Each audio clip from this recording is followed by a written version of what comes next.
let's get started. We're going to start with just the first part, the construction of the base of our halo. This will give us a parametric file that we can use to build hundreds and hundreds of halo styles. This is the most important one because it's going to be the base of every halo project. So let's get right into it. We're going to go to the jeweler's bench and start with a ring size builder. And we'll set our initial ring size. I always start from about a 7, nice medium size, and we'll go from there. And set up our top offset for the height of our center stone. I'm going to start with 3.5 millimeters to give us a good starting point for stones of about 1 carat for round stones. And again, we can always adjust this parametrically later. Let's go ahead and validate that.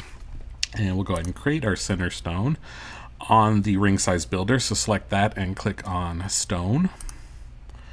And we're going to start with a round and work our way from there again. So again, just starting with simple basics, and then we can adjust it later. And I'll start with a 1 carat round. And go ahead and validate that. You can choose your stone color. I'm going to stick with diamond. Okay, so next we're going to use this stone shape to create the shape of our halo. And to do that, what we're going to do is, if you right click in V9 on the stone, it's going to give you some suggested tools. We can create a surface, an extrusion, use that stone shape to crop and punch, revolve, etc., etc., etc. What I want to use is surface from curves. So we're just going to select that and validate. And then I'm going to hide my stone, and you'll see that using the curve shape of the stone, which in this case is round, it'll create a surface. Now I have a solid object that I can extract from. We can't extract this shape directly from the stone, but by using the surface we can do so.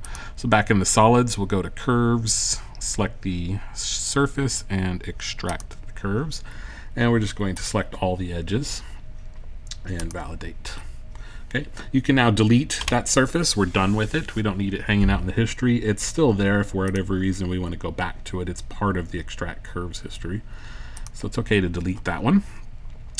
And then we're going to freeze the stone so we can see it again, but still see through it. And then we're going to use this base curve to set up all our other curves. Let's start with the first one. I'm going to add a move rotate scale. I have that in my shortcuts here so I can get to it quickly.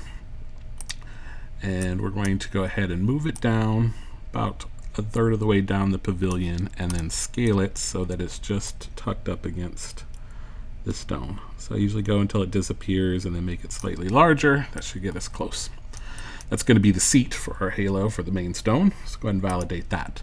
You notice because we're moving the copied curve, it automatically copies it and keeps the original, so you don't have to keep hitting keep original on this. Okay, now before we set up the rest of our curves, I'm going to go into a sketch and create some guide curves. That way I can measure this out accurately. So from the front view, the OXZ, I'm going to create a sketch. And then starting with our first curve here, we're just going to set up an outline for the shape of the halo. So the first part is the shelf where our claws are going to sit. I usually make that just flat and slightly larger than the stone, so we have room to set some prongs later, or claws. And then this line is very important. This is going to be where we set our accent stones. So I'm going to measure that. I'm going to click on it and set the length. So let's say I want to do some 1.5 millimeter stones. I'm going to leave about an extra 0.5 millimeter around those for the walls or channels or whatever we're going to do. And sorry about that. And we're going to set that. So 1.5 millimeter stones, I'm going to do 2 millimeters for that measurement, and validate. And of course, if we're setting this up for other stones, we can always again change our sizes later. We'll use this as a good base, and then we'll go ahead and finish out our outline. So this is going to go down into the finger size, and then the flat part for the bottom. And again, this one might be one you want to measure. If I want to leave 3/4 millimeters for my wall thickness, for example, we'll set that. And then the rest we can just eyeball, and we're just going to line these up for the shape of our halo.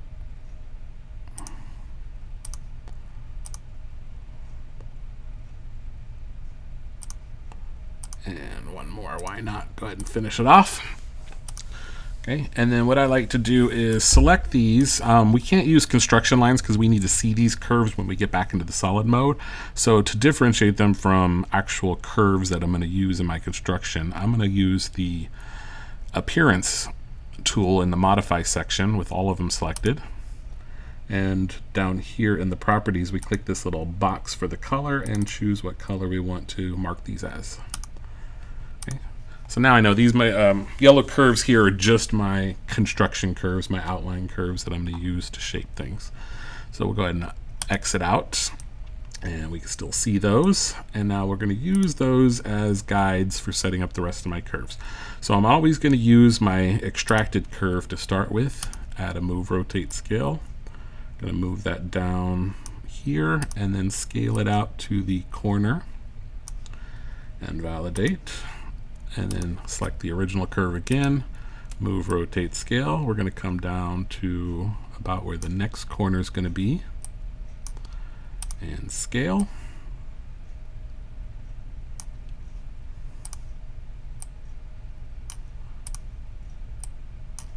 And validate. And I'm just going to keep doing this for all the corners.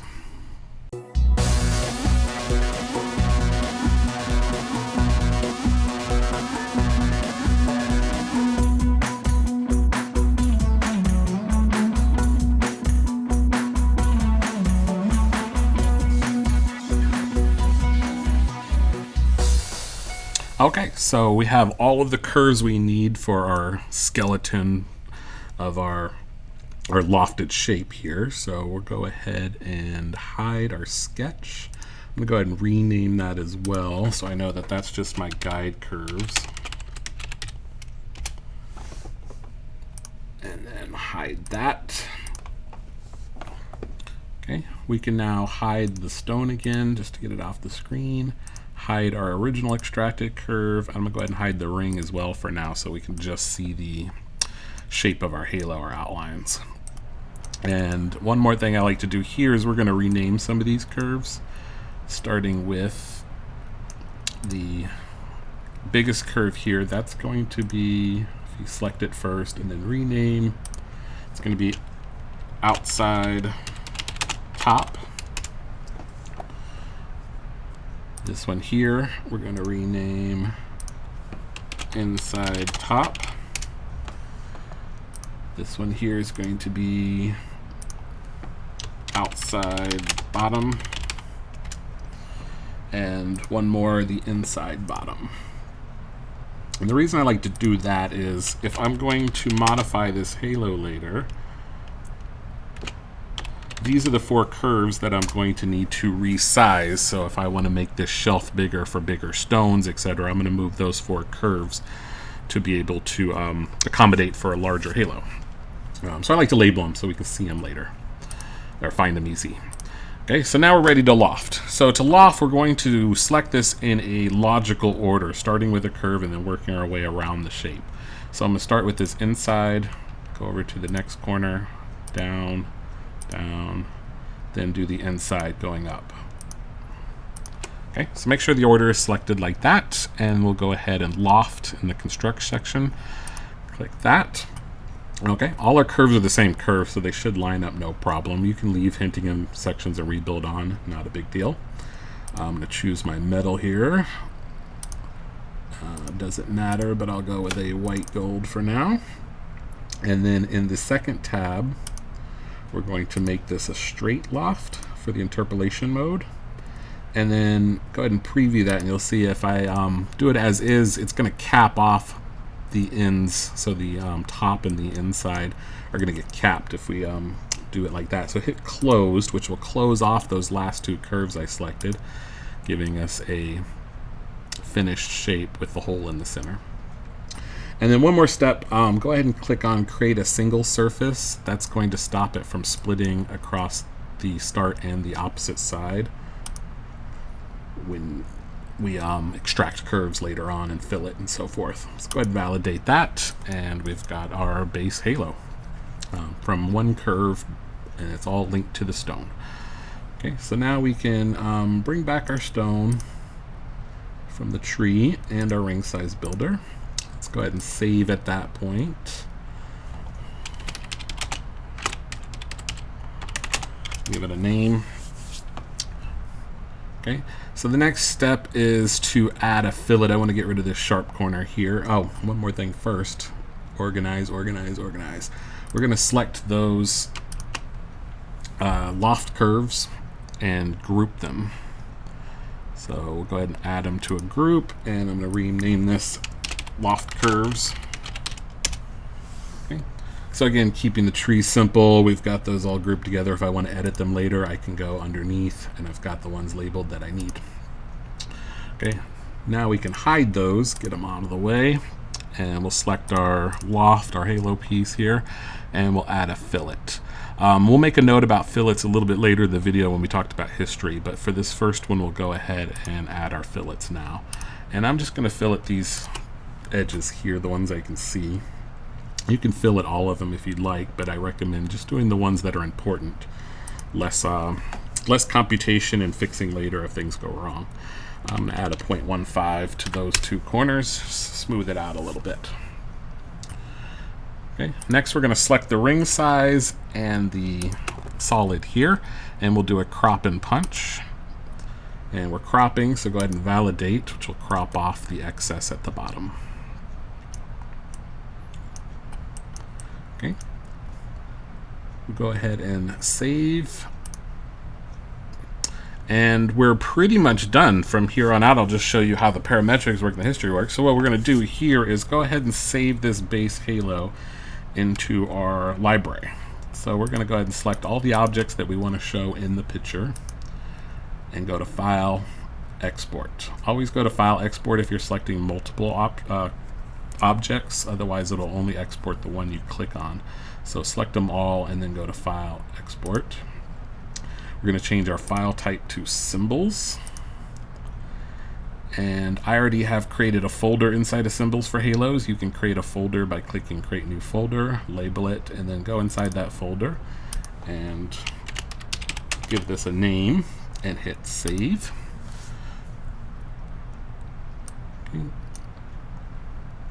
Okay, we'll go ahead and use our mouse to line up our shot inside the little picture here. And then we're going to keep history. This is going to be a parametric symbol, so we want that history. And validate. Okay, so now you can open that up in a new file, make changes to it. You've got your parametric halo. Now I want to talk about some changes we can make to this. And the first thing I want to talk about is changing the stone shape. Right now, if I change the shape from a round to an oval, it'll be fine. If I go from a round to a square, like an emerald, we're going to have some history issues. Not a big deal. We can fix it manually, but I want to talk about that. So I created a little diagram for you here and to talk about why do some stone shapes not update to others. And that is here. We've got one edge stones, the brilliant, the oval, and the cushion. Those will all update to each other, no problem. Two edges would be the heart, marquee, and pear. Again, as long as those shapes are what we select from those, it's no problem. Three edges and then four edges, the baguette, emerald, and calf head. So what I recommend is saving four different symbols. One for your one edge stones, one for your two edge, one for trillion if you need it, and then one for your four edge stones. That way when we want to create one of these, we don't have to fix the file every time and reselect the edges. So I'll show you what I mean by that here. Oh, and one more note here. I'll have this chart you can download if you need it. Fillet included in the history. Only do that like I did for if you're doing brilliant, oval, and cushions. Otherwise, you're going to want to fill it after you've changed your shapes and updated the history. The fillet will break on these because of the splits on the 2 and 3, 4 edges. So just a little note there on fillets as well. So let's talk about what we can change parametrically, and like I talked about, which ones update easily and which ones we'll have to fix. So we'll start with our base here. So I can change my ring size. Go to the tree, click on ring size builder, and if I need a size 13, validate, recompute. Everything changes, updates, no problem. Okay, I can change my stone size or shape. And if you go by my chart from the brilliant, I will want to change it from either a brilliant, an oval, or a cushion, and resize it as needed. Validate, recompute. and we get our updated halo with the new shape. No problem. Okay, so like I said, if we change shapes to different curve types, we're going to have a few issues. They're fixable, whether or not you want to fix it every time, or like I said, save these as different files, different symbols, so you have some different bases to work from. So for example, if I go from my single edge stone to, for example, a baguette, which has 4 edges. When I recompute, you'll notice that my loft will be broken, my crop and punch, everything is broken. And the reason why is the extracted curve. So hide this for a second here. If I go back to my extracted curve, you see this is actually has 5 edges on the emerald. So what we'll have to do is deselect the curve and then reselect all the edges. And then when I recompute, no problem. Notice the fillet gets broken. Sometimes you can fix that by going into the history, reselecting the fillet. So again, what happened here was because the edges changed, instead of 1 edge, there's now multiple edges. I'll have to reselect these. Okay.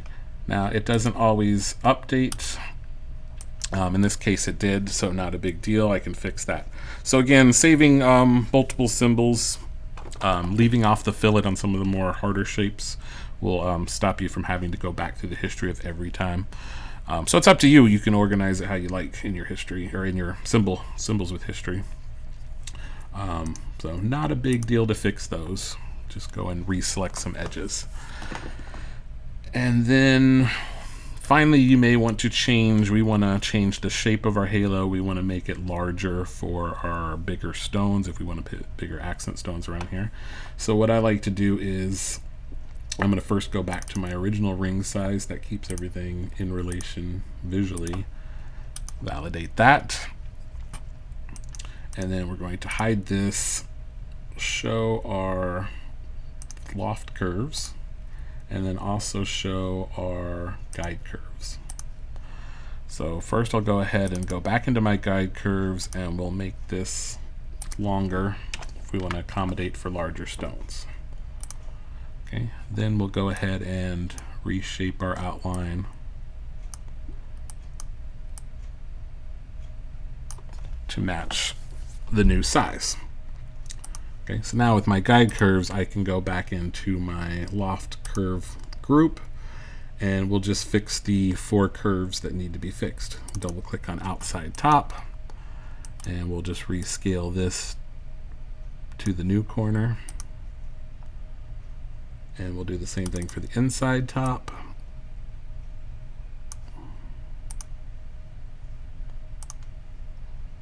The inside bottom.